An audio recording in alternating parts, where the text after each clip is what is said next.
Buggy unterm Teppich.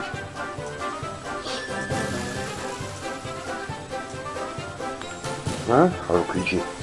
Schmuse Quietschi. Ja, hab ich gesagt, Schmuse Quietschi. Ja.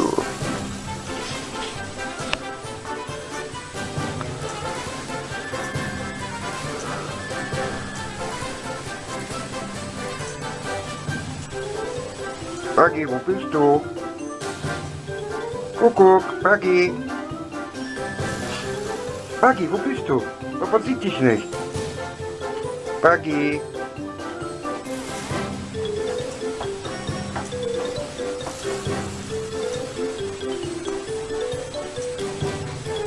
Buggy.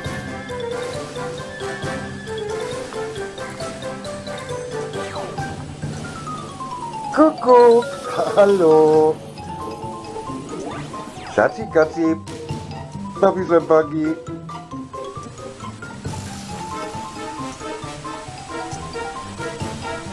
Bist du lieber Buggy? Nö. Ich sehe gerade, Futternetze sind leer. Ja gut, dann geht Papa in die Küche und holt neues Futter. Sofort wird gefuttert.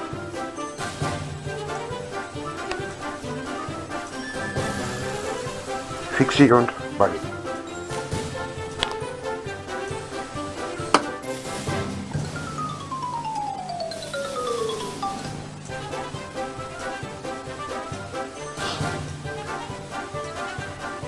Auch Quietschi? Läuft gerade immer.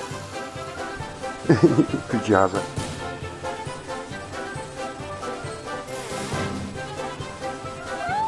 Ja. Quietschi Hase. Buggy lässt sich nicht hören, der Futter. Oh, Hunger, was? Aber der Quietschi. Aber der Quietschi.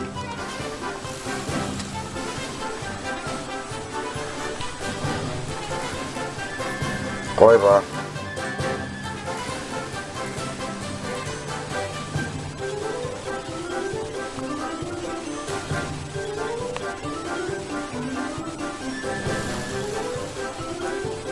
Aber sein Quietschi.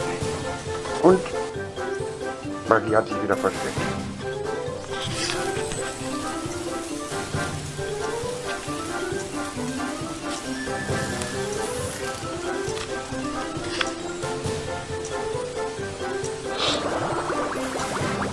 Einer passt einfach nicht.